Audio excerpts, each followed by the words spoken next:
Mr. Lee.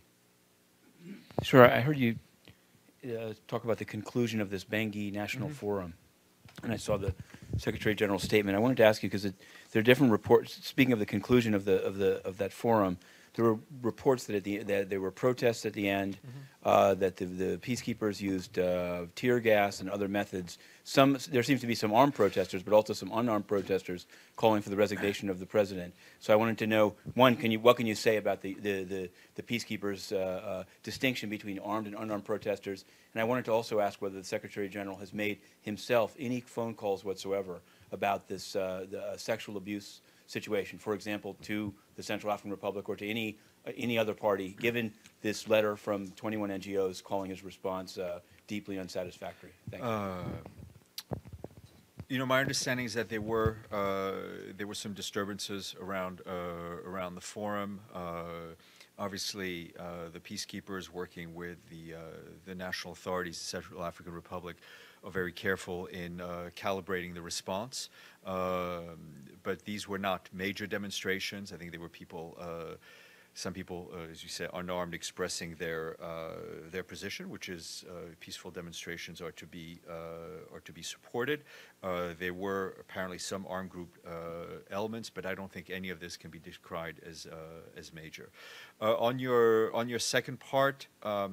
I think the Secretary General, many senior officials, I think have expressed, you know, I think we've all said that this, the investigation into these horrendous abuses, alleged abuses of minors and children in the Central African Republic by Sangari soldiers is to be condemned and is abhorrent. I think we are working fully with the French authorities who are investigating the conduct of their troops. We're supporting that investigation, and we hope that those responsible are indeed brought to justice.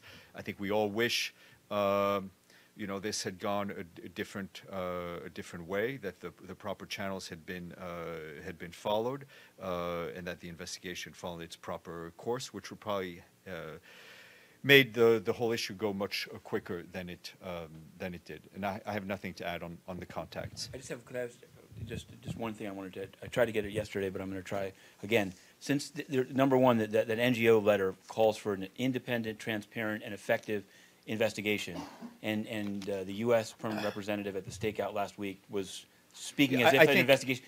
And it seems like it just seems from the way people are talking about it, it's more than the existing OIOS No, I understand. I think I did. I answered that question a few moments after Ambassador Power spoke. Is that I think at some point we may need to look at review how this whole issue was handled. Our focus right now is on obviously working with the relevant criminal investigations at hand, so that those who committed these crimes are punished.